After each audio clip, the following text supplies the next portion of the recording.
हरे मुरारे हे नाथ नारायण वासुदेव।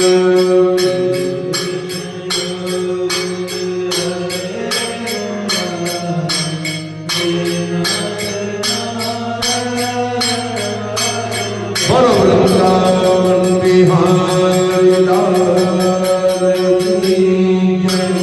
गजानन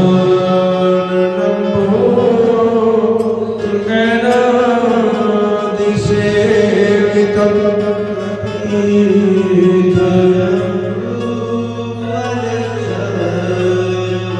उमासुतं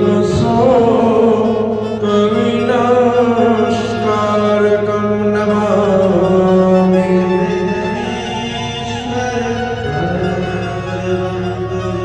नमामि विघ्नेश्वर पादपंकजं।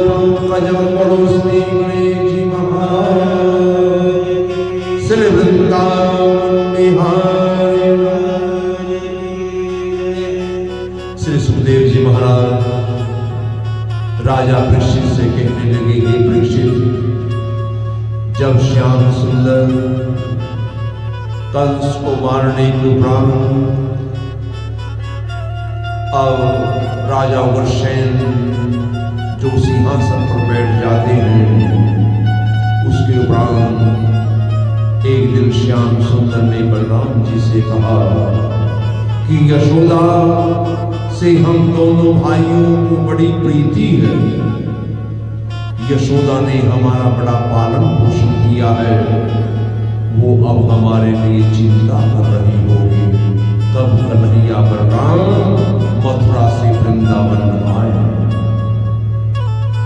अब ऐसा विचार करके कन्हैया ने बहुत सा द्रव्य धन भूषण वस्त्र अपने साथ लिए राजा उग्रसेन वसुदेव जी को संग लेकर जहां नंद बाबा बाग में ठहरे हुए थे उनके डेरे पर पहुंच गए। उधर नंद बाबा अपने मन में विचार कर रहे हैं कि जल्दी से कन्हैया बलराम अगर आ जाए तो हम वृंदावन की ओर चल पड़े। कई दिन हो गए हैं वृंदावन आए हुए। और उसी समय कन्हैया वहां पहुंचते हैं और नंद बाबा के चरणों में सर नवाते हैं और नंद बाबा कन्हैया का सर उठाकर छाती से दबाते हैं। वसुदेव व राजा उग्रसेन प्रेम पूर्वक नंद बाबा के गले मिले। सभी ने वहां बैठकर आपस में वार्तालाप की। नंद बाबा मन में समझ रहे हैं कि अब श्याम सुंदर हमारे साथ वृंदावन चलेंगे। और लेकिन कन्हैया ने सब वस्तुएं नंद बाबा के सामने रखकर विनय करते हुए कहा कि बाबा, मैं आपसे कभी पूर्ण नहीं हो सकता। आपने मेरा प्रतिपालन किया।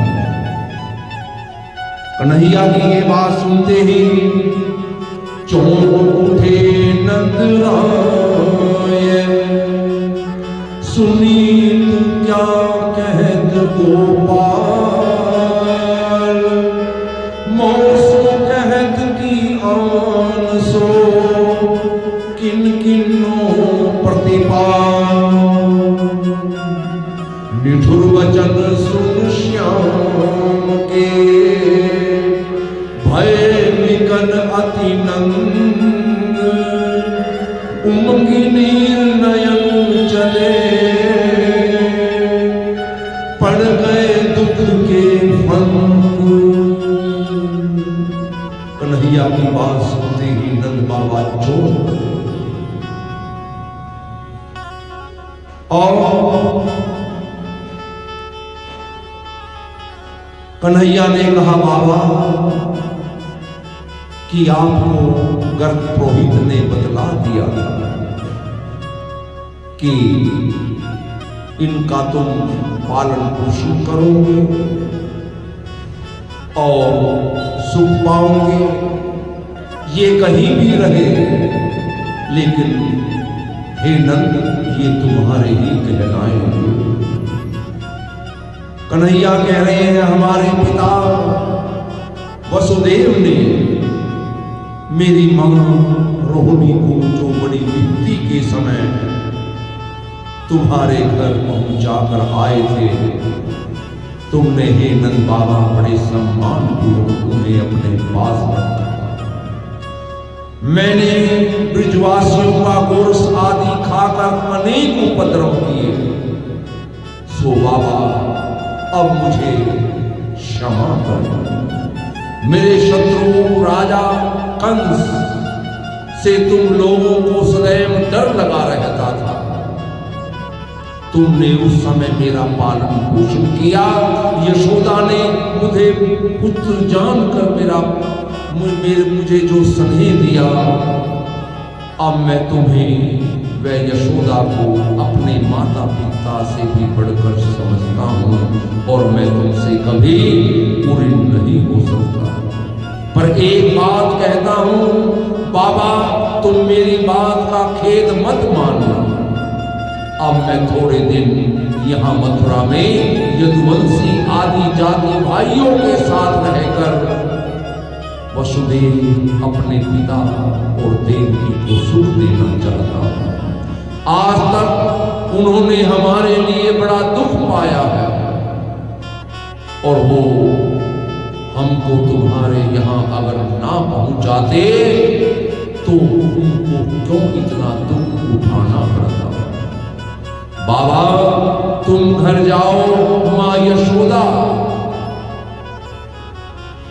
जो मेरा इंतजार कर रही है, वृंदावन वासी जो मेरे आने की राह देख रहे हैं, उन्हें धैर्य दो। यशोदा मैया से कहना कि माँ जिस तरह मेरे लिए माखन रोटी रखा करती थी, उसी तरह अब भी वो नित्य प्रति माखन रोटी रखे। प्रकट में हम बाबा तुमसे अलग हैं, पर अंतकरण से सदैव तुम्हारे पास रहेंगे।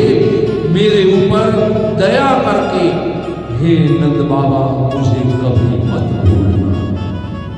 ये बात श्याम सुंदर के मुख से निकलते ही नंद बाबा ने इतना विलाप किया, इतने रोए कि उनको हिचकियां लग गई और अचेत होकर देखते देखते पृथ्वी पर गिर पड़े। बार बार सभी उदास होकर आपस में कहने लगे कि कन्हैया, हम लोगों से कपट करके तुम यहाँ मथुरा में क्यों रहना चाहते हो? नहीं तो ऐसे कठोर वचन तुम कभी नहीं कहते। उधर कन्हैया का श्री रामा वाला मित्र बोला, कन्हैया अब मथुरा में तुम्हारा क्या काम बचा है? इतने निर्दयी होकर अपने रोते हुए बूढ़े बाप को क्यों विदा करना चाहते हो? राजा कंस को तुमने मारा, बहुत अच्छा किया। अब वृंदावन चलो और वहां का राज्य करो। मथुरा की राजधानी देखकर कन्हैया तुम्हें लोभ नहीं करना चाहिए। ये हाथी घोड़े धन राज्य देखकर मूर्ख लोग ही सदैव लोभ करते आए। तुमको वृंदावन के समान कहीं है कन्हैया सुख नहीं मिलेगा। श्री दामा आदि साथी वाले कह रही हैं, भाई तुम वृंदावन छोड़कर किसी दूसरी जगह मत रहो। कदाचित निर्दयी होकर अगर तुम यहाँ रहना चाहोगे तो राधा आदि 16,000 गोपियां जो दिन रात तुम्हारी राह देखकर तुम्हारे दर्शन करके अपनी आंखें ठंडा करती थी और 5,000 बार जो तुम्हारे साथ नित्य प्रति गाय चराने के लिए वन में जाते, तुम्हारी मुरली की ध्वनि सुनकर अपना जन्म सफल करते, वो सब एक कन्हैया अब वृंदावन में तुम्हारे बिना कैसे जिए?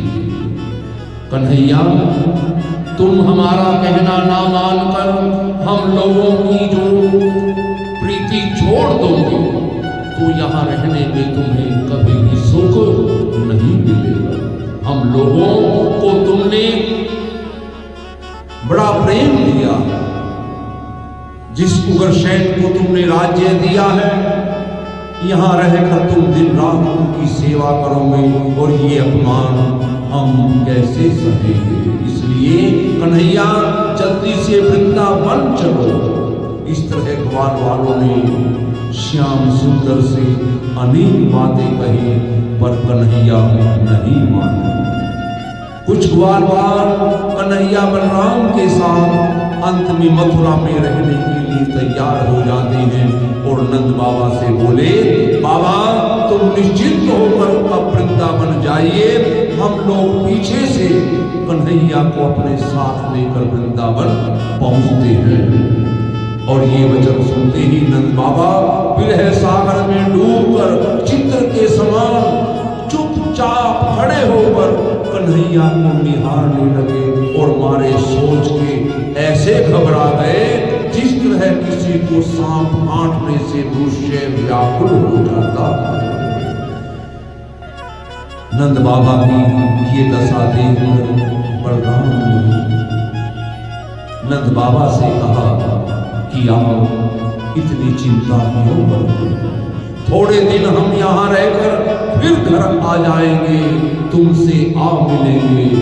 बाबा मथुरा वृंदावन जैसा सुख हमें दूसरी जगह मिलना बड़ा कठिन है, इसलिए तुम्हारा घर छोड़कर हम कहीं नहीं जाएंगे। हमारी माँ यशोदा अकेली बड़ी बैठी हुई व्याकुल हो रही होगी, इसलिए हम आपको यहाँ से विदा कर रहे हैं, जिससे कि तुम्हारे जाने से माँ यशोदा को धैर्य हो। ये वचन सुनते ही नंद जी व्याकुल होकर श्याम सुंदर के चरणों में गिर पड़े। नंद बाबा रोते हुए बोले, बेटा एक बार तुम लोग मेरे साथ घर चलो और अपनी माँ यशोदा को धैर्य देकर फिर वापस मथुरा चले जाओ। मैं तुम्हारे चरण छोड़कर वृंदावन नहीं जा सकता। तुम्हारी माँ माखन रोटी तैयार करके कब से बैठी हुई तुम्हारी राह देख रही होगी। मैं उससे जाकर क्या कहूँगा, तुम जल्दी चलो और अपनी माँ को धैर्य दो। इति श्री भागवत सकल कथा विराम। बोलो श्री विष्णु भगवान की जय।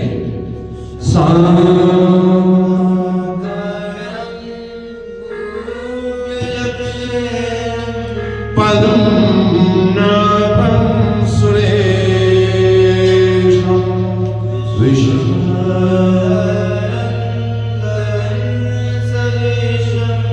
मे वरण शुभांगं श्री लक्ष्मी कांता कमलनयनं योगी वंदे विष्णु भवभयहरं सर्वलोकैकनाथं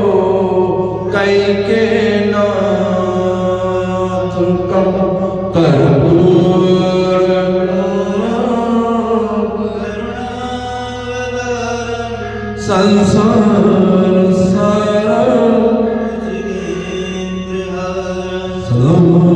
वसन्तं भवं भवानी सहितं नमामि।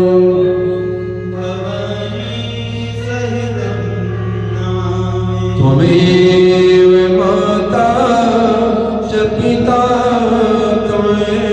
त्वमेव बन्धु च सखा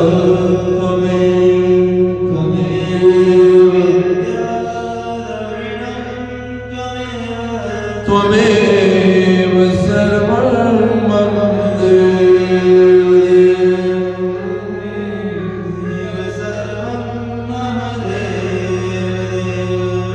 सर्वे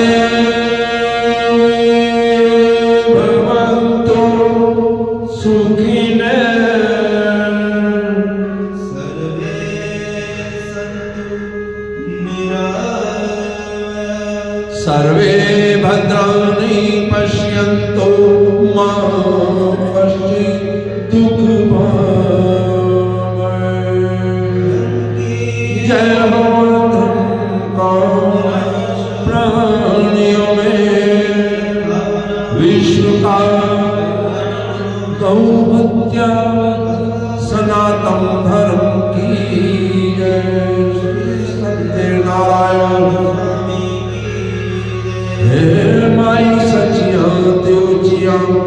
जोता वाली माता तेरी सदा श्रीमद् भागवत महाराज की, श्री सुखदेव जी महाराज की जय। बोलो बजरंगी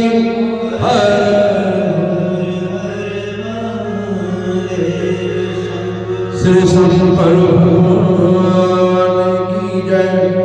जय जय श्री राधे श्याम जय जय श्री राधे श्याम जय जय श्री राधे श्याम। ओम त्र्यंबकं यजामहे सुगंधिं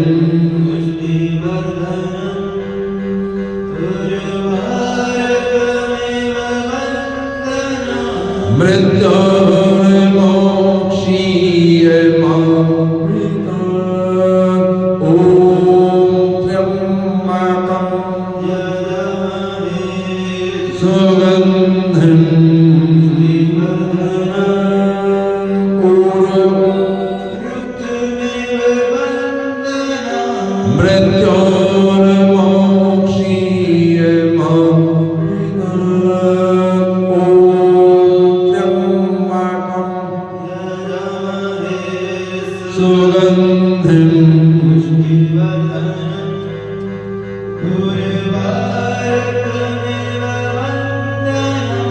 मृत्योर्मोक्षीयमामृतात्।